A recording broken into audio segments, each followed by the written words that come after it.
WrestleMania 42. Okay, so we got this on Saturday, April 18th. And our first match is Logan Paul, who I think he's a good athlete. He's a good wrestler. I think he's getting a lot of heat, and he's a good heel, and he's fantastic. And as far as his, personal life, whatever personality, I don't think that matters.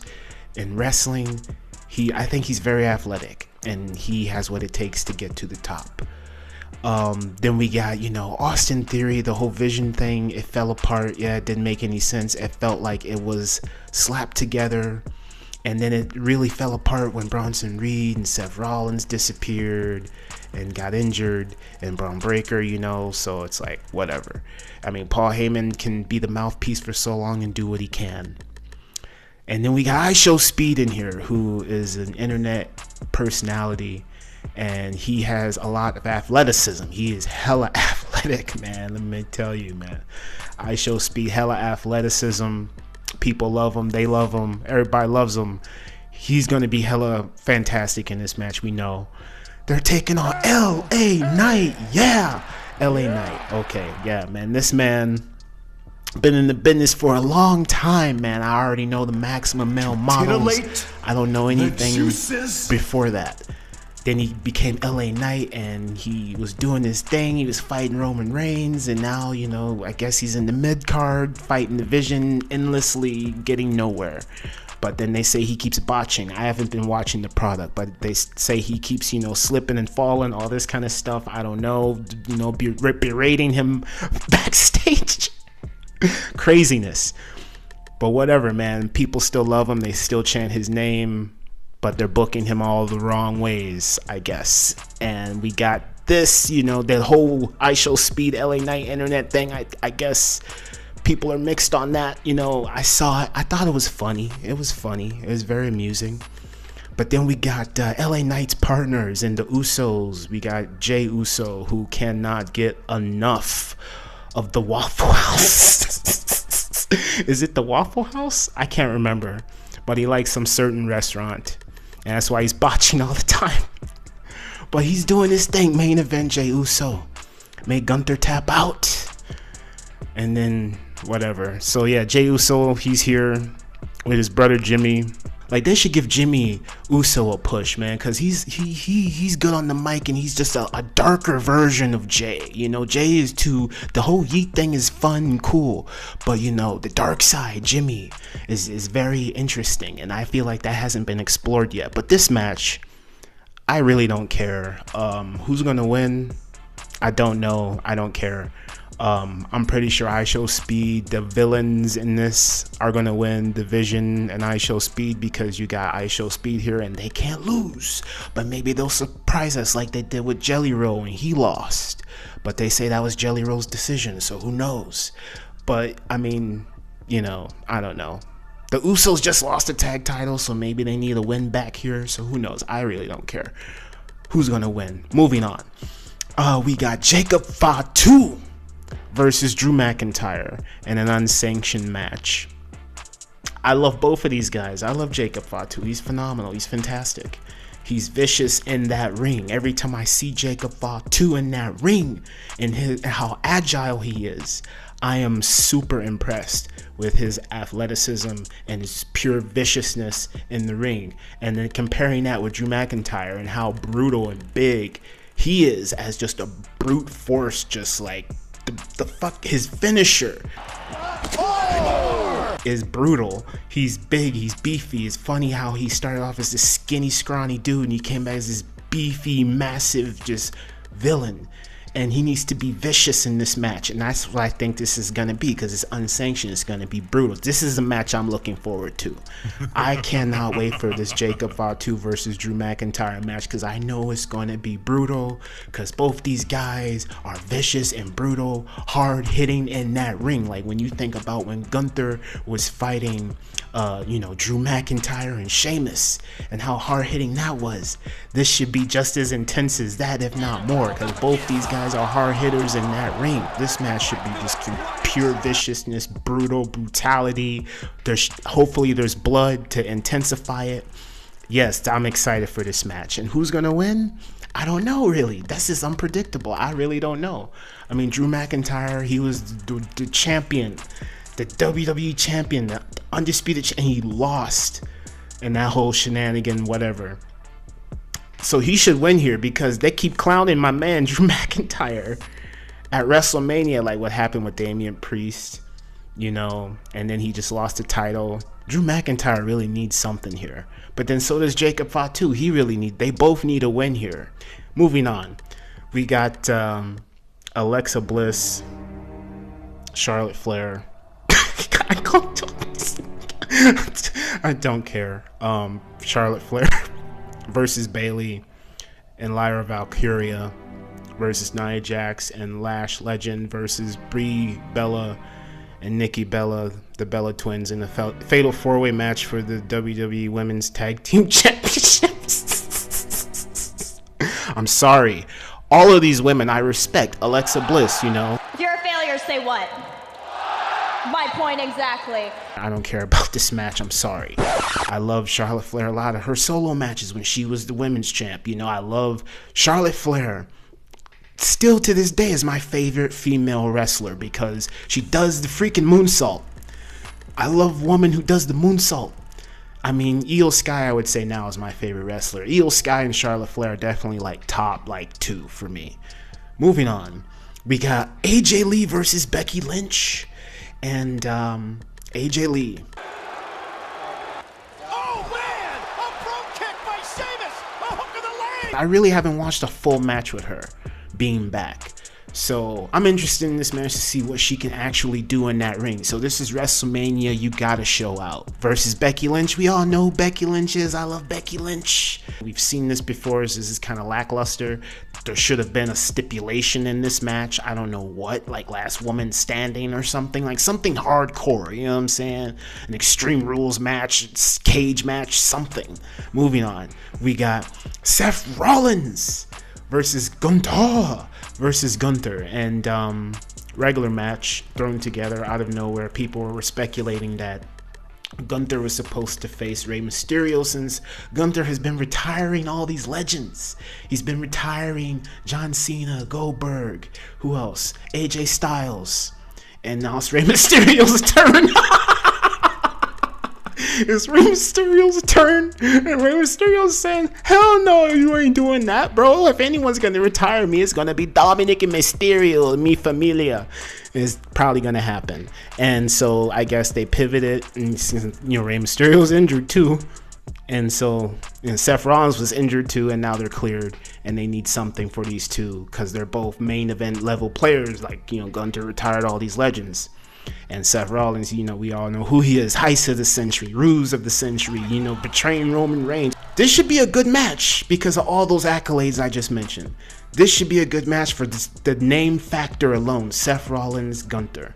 That's all you need. It's thrown together, it's slapped together. But we know this is going to be a good match because of how hard both these men work.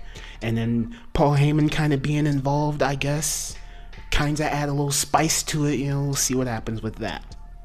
Moving on, we got Stephanie Valkyrie, the new women's champion, who I really have not been paying attention to. We all know who Liv Morgan is. Liv Morgan. So this feud for the Women's World Championship, I don't care.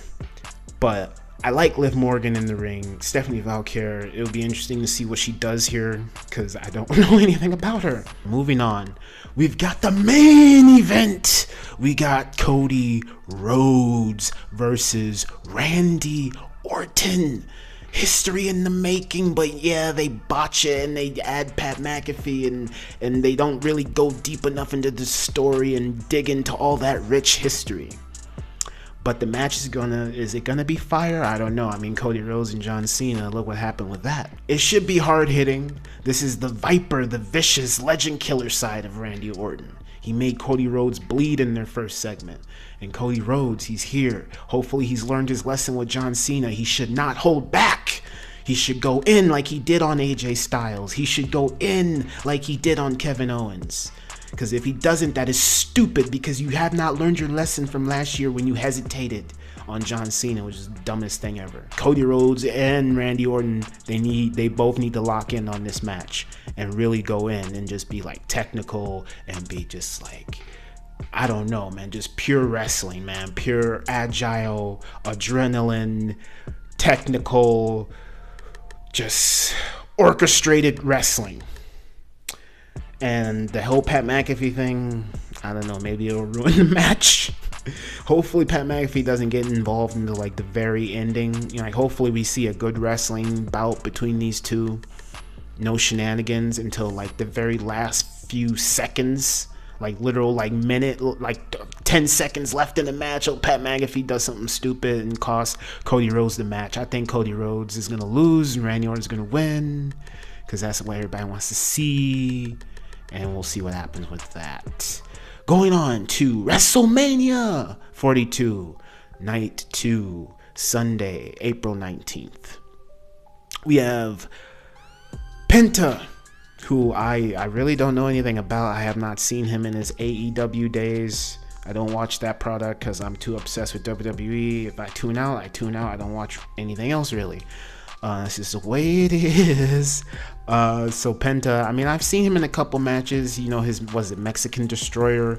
That whole flip thing, flippity floppity stuff is entertaining and I love it. Penta's cool. I like him. Versus Javon Evans. I don't know who he is. I played WWE 2K25 or just 26. Is it 20? I can't remember, but they're all the same. I played one of those recently, and I fought Javon Evans, and he whooped my ass, and an Iron Man match is very hard. So if his video game personality is any indicator of who he is in the ring, which I've seen a couple highlights, he's very agile, has a lot of athleticism. He's a high flyer. This should be very entertaining. Now see what he's going to put on in this match. Versus Dragon Lee, have no idea who he is, seen none of his matches. I'm sorry. Then we got Rusev, who just came back, and he's honestly, I don't think he's done anything. There's no more Rusev Day. There's no more Rusev Day. There's no more none of it. I don't care. Then we got JD McDonough. You know, he just came back from an injury doing that move where he just, you know, did a moonsault off of the apron and landed into the announcer's table on his rib cage. He's hella athletic. He puts on. We're going to see a good thing with him. Versus the legendary Rey Mysterio. We all know he is a legend. He is an icon. And you already know that in these ladder matches, WrestleMania, the athleticism, they're going to put on for sure. It's a ladder match. Come on now, we already know. Even if you're not interested in Rusev like I am, even if you're not interested in JD McDonough, Dragon Lee, you don't know who any of these people are. You already know, since it's a ladder match and there's multiple athletes, superstars in this, they're going to show up. It's WrestleMania. They're going to put out, they're going to put on, they're going to steal the show. Enough said. Anyways, moving on. We got the main event pretty much. Brock Lesnar, the legitimate UFC fighter. He's vicious in that ring. He's vicious. And I love him. Even if, you know, he's doing his entrance and he's falling down and he slips and he gets right back up like a G. You know what I'm saying? Because he's Brock Lesnar. He's Brock Lesnar. He can never lose his aura no matter what he does. He can shake his behind when he rips his pants. Don't matter because he's Brock Lesnar.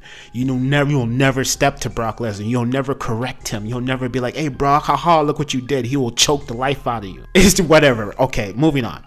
Brock Lesnar, we know Brock Lesnar versus Obafemi. Obafemi.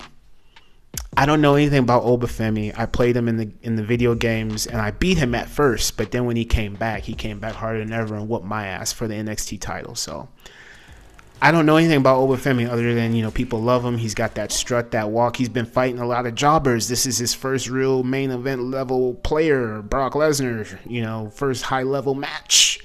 They're saying Brock Lesnar doesn't want to lose until he retires, which makes sense because it's like you got to build up that streak. Who can conquer the beast? And then whoever finally conquers that beast gets, you know, the torch passed on to them. Now you're the conqueror now.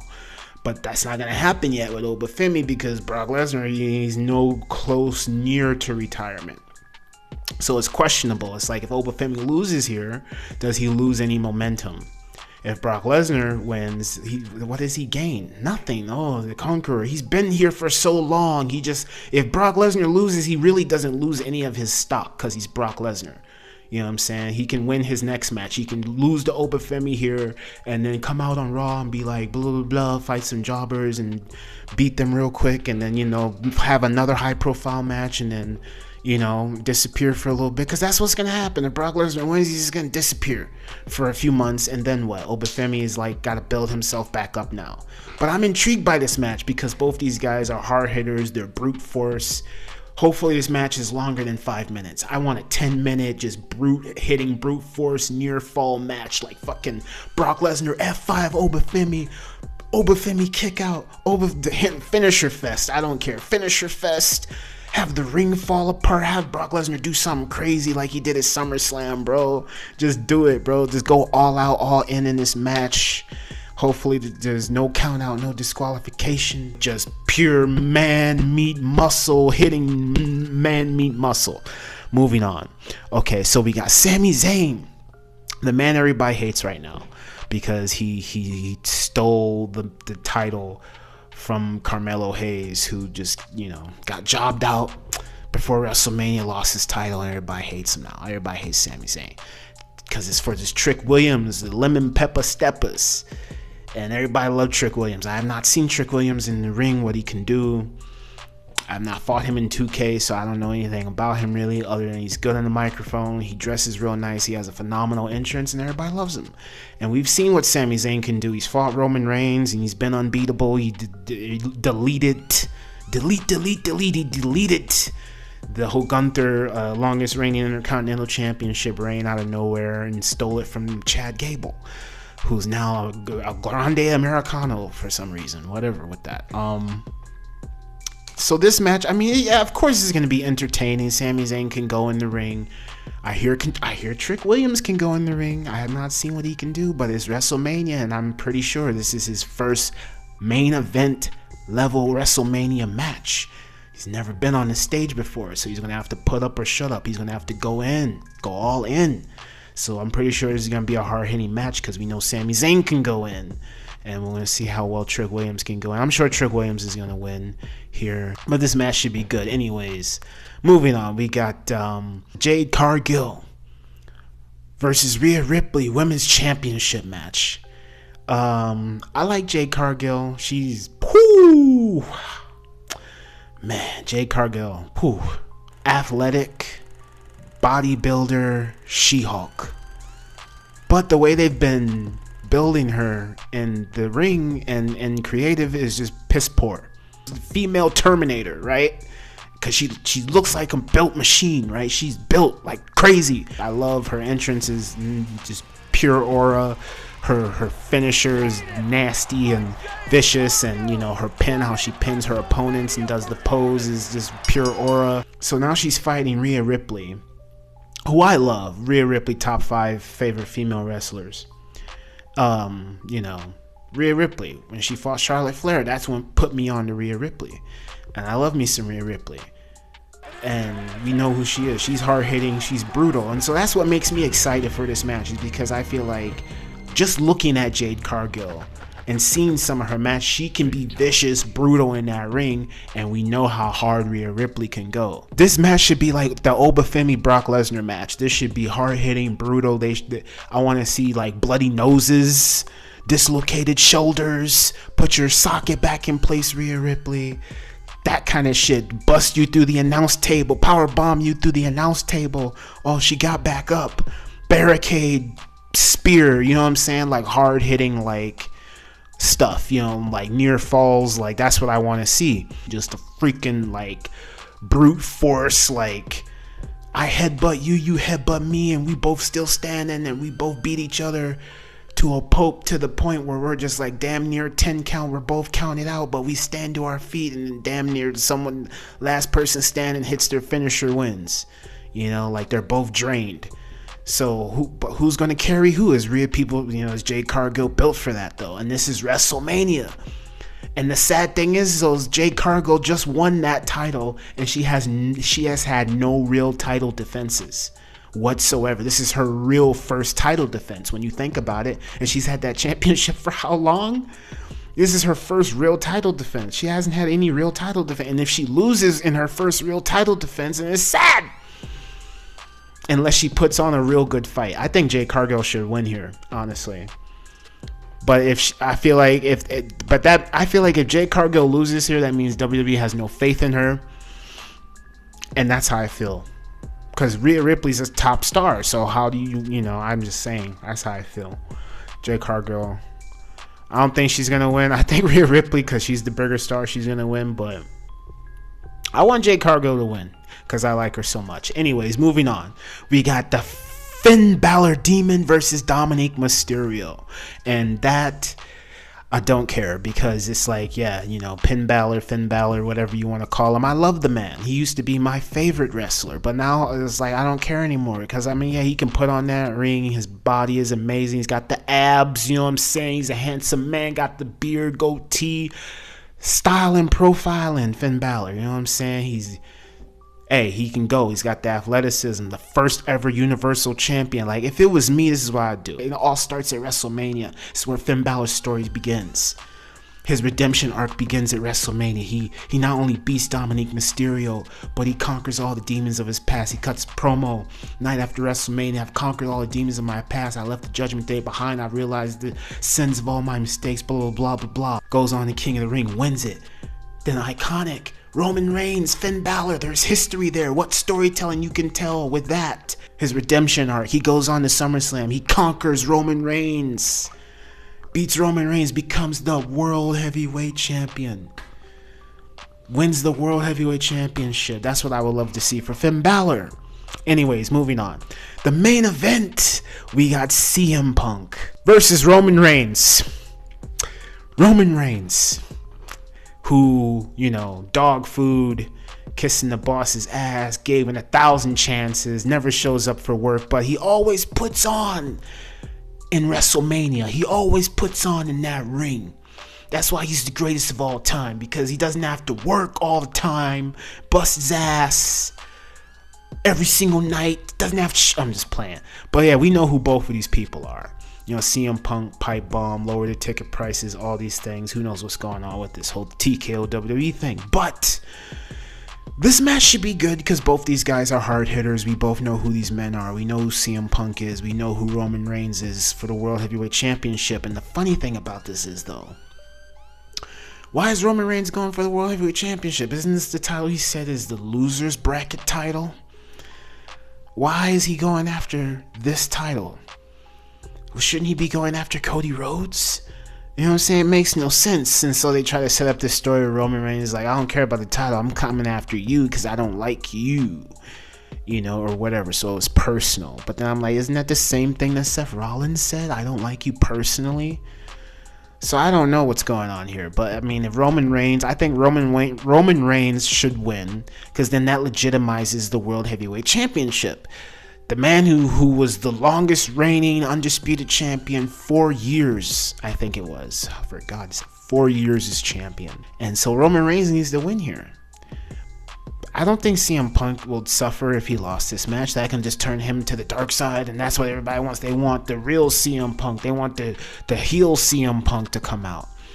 We don't like this babyface version of CM Punk. So CM Punk needs to lose, go back to the dark side, and cut more pipe bombs. And then that will, people always love the chase, of the championship and not the championship run itself, So Roman Reigns should win here to solidify the World Heavyweight Championship. And this year's WrestleMania, I'm not too excited about it.